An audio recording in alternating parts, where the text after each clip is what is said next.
Hey guys, welcome back to my channel Belajar Go, Go, Go, Go. Nah, pada kesempatan kali ini kita bakal kembali membahas beberapa soal-soal bahasa Inggris atau English test untuk Kemendikbud. Nah, sebelum kita masuk ke pembahasan soalnya, seperti biasa, untuk mendukung channel ini agar bisa lebih berkembang ke depannya, jangan lupa like, subscribe, dan nyalakan lonceng notifikasi agar teman-teman tidak ketinggalan update-update selanjutnya. Nah, tanpa basa-basi lagi, yuk kita langsung lihat soal-soalnya. Check it out. Soal pertama, blah blah blah, the demand of aerospace, medicine, and agriculture, engineers are creating exotic new metallic substances. Untuk soal seperti ini mungkin teman-teman ingat di video sebelumnya udah pernah dibahas ya. Jadi untuk contoh kalimat seperti ini itu merupakan jenis kalimat infinitive phrases. Jadi infinity adalah bentuk dasar dari kata kerja atau verb. Nah, format atau pola kalimatnya itu adalah to plus verb dasar atau V1. Nah, jadi kalau berdasarkan keterangan ini, pilihan yang paling tepat itu adalah pilihan C, to meet. Jadi to plus kata kerja dasar atau V1, meet. Nah, terus kalau melihat kata kuncinya kan ada kata the demands of bla bla bla bla. Demands itu kan artinya permintaan atau kebutuhan. Nah, terus untuk kata kerjanya, jadi kita harus memenuhi kebutuhan itu atau menyanggupi kebutuhan itu.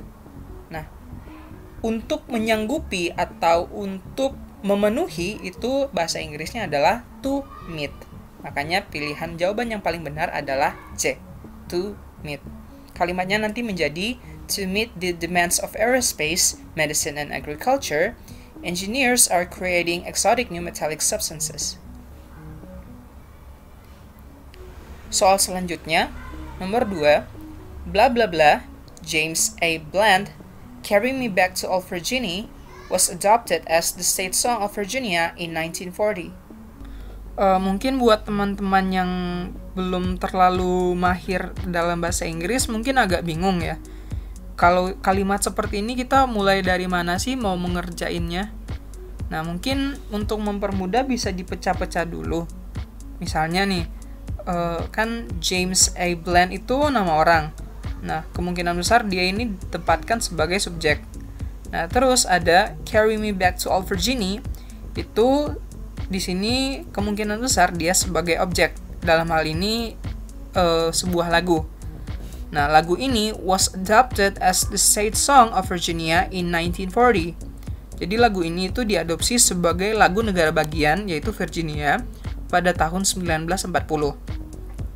Nah, selanjutnya setelah kita pecah-pecah seperti itu, perlu kita lihat dulu. Carry Me Back to Old Virginia was adopted as the state song of Virginia in 1940. Kalimat ini itu merupakan sebuah kalimat independen, artinya dia sudah bisa berdiri sendiri. Nah, terus yang di depannya itu apa sih? Nah, yang di depannya ini merupakan adjective phrase atau kumpulan kata-kata yang menggambarkan sebuah objek atau subjek yang ada di dalam kalimat. Nah, dalam hal ini, objek yang dituju itu ya si lagu ini, Carry Me Back to Old Virginia, yang merupakan judul sebuah lagu tadi. Nah, terus bagian depan ini atau adjective phrase ini digunakan untuk menerangkan objek atau kata benda sesudahnya. Nah, karena diikuti oleh keterangan nama seseorang, yaitu si James A. Bland tadi, maka kalimat yang paling tepat untuk digunakan itu adalah written by atau ditulis oleh James Bland. Nah, selain itu teman-teman juga bisa lihat ada kata was adopted as the state bla bla bla bla. Nah, kata was adopted ini berarti kejadian ini kan sudah terjadi di masa lampau. Nah, kata kerja yang tepat untuk dipasangkan dengan kata was yang mana merujuk pada masa lampau berarti kan antara verb 1 atau verb 2. Nah, kita lihat di pilihannya. Di pilihannya B itu pasti nggak mungkin kan, gara-gara he's riding. He's riding berarti sedang dikerjakan, sementara dikerjakan karena ada imbuhan ing. Berarti pilihan kita tinggal A, C, sama D. Nah, terus kita lihat lagi. Was written by. Was written, to be-nya udah di depan. Kalau to be-nya itu udah di depan, itu biasanya merujuk ke kalimatannya. Jadi nggak mungkin kan, ini kan bukan kalimatannya. Berarti pilihan A juga nggak mungkin. Nah, terus tinggal pilihan C sama D. Pilihan C, he wrote the James A. Bland. He itu udah merujuk pada si subjek. Nah, nggak mungkin kita merujuk pada subjek, kata pengganti subjek, terus kita bilang lagi nama subjeknya di belakang. Itu nggak tepat pola kalimatnya. Berarti pilihan C juga nggak mungkin. Nah, makanya pilihan D itu yang paling mungkin untuk ditaruh di depan kalimat. Gara-gara dia menerangkan kalau Carry Me Back to Old Virginia itu ditulis oleh James A. Bland. Tapi penempatannya di depan. Jadi jawaban yang benar adalah D, written by. Nanti kalimatnya menjadi written by James A. Bland, Carry Me Back to Old Virginia was adopted as the state song of Virginia in 1940. Selanjutnya, soal nomor 3. Mary Garden, blah blah blah, in the early 1900s was considered one of the best singing actresses of her time. Nah, jadi untuk soal ini, kita membutuhkan a positive phrase atau kata atau frasa yang berfungsi untuk menjelaskan atau untuk mendeskripsikan kata benda atau noun, atau kata ganti yang berfungsi untuk memberikan informasi tambahan dari noun atau pronoun yang diikutinya dan bersifat fleksibel. Nah, bersifat fleksibel di sini artinya a positive phrase ini bisa ada bisa enggak dalam suatu kalimat dan keberadaannya itu nggak akan mempengaruhi arti dari si kalimat inti tadi. Jadi a positive phrase di dalam soal ini memang agak membingungkan karena kenapa? Pemenggalan katanya itu nggak dibikin full. Dalam artian bahwa a positive phrase-nya itu harusnya emang satu kata yang full. Tapi di sini a positive phrase-nya itu dipenggal dan dijadikan pilihan jawaban. Yang paling cocok di sini sebenarnya adalah a popular soprano. Nanti saya jelaskan kenapa. Nah, jadi kenapa pilihan D itu paling tepat? Jadi seperti yang bisa kita lihat, kalau a positive phrase-nya itu seharusnya bisa menjadi satu kalimat utuh yang kalau dikeluarkan dari kalimat intinya, makna kalimat intinya itu nggak bakal berubah. Nah, jadi di sini itu pilihan D itu a popular soprano in the early 1900s. Nah, kalau kalimat ini dikeluarkan dari dalam kalimat inti, jadinya Mary Garden was considered one of the best singing actresses of her time. Nah, artinya, arti dari kalimat ini itu tidak berubah, walaupun si a positive phrase ini dimasukkan atau dikeluarkan. Kenapa pilihan lain nggak bisa dipakai? Karena strukturnya itu nggak bisa dimasukin ke si kata-kata setelah blank blank blank ini.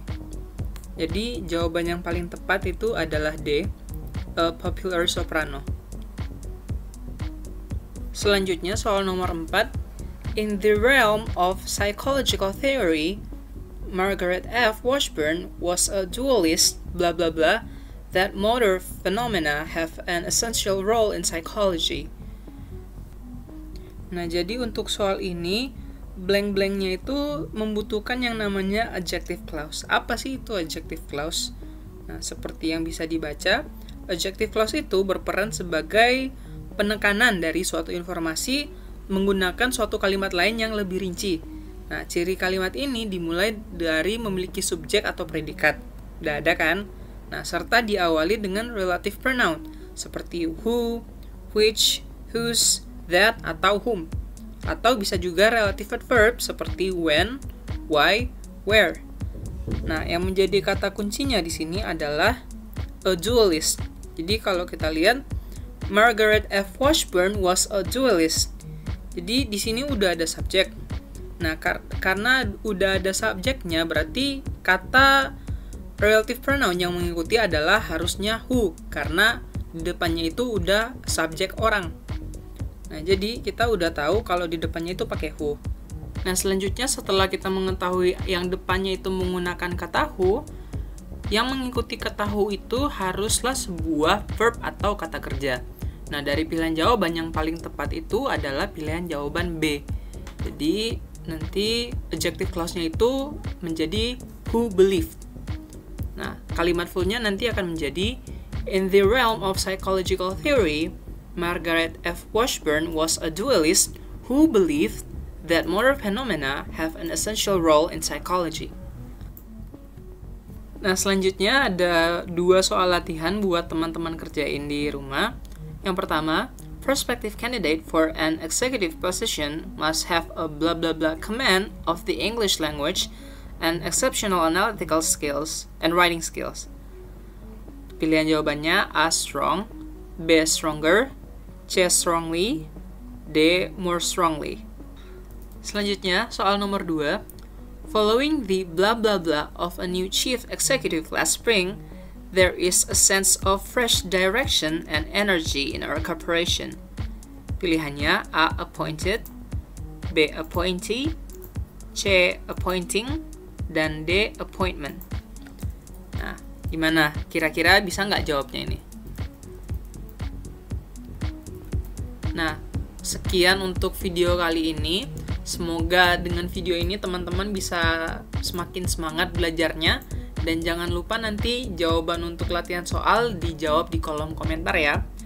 Nah, sekian dan terima kasih atas perhatiannya. Sampai jumpa di video minggu depan. Bye-bye.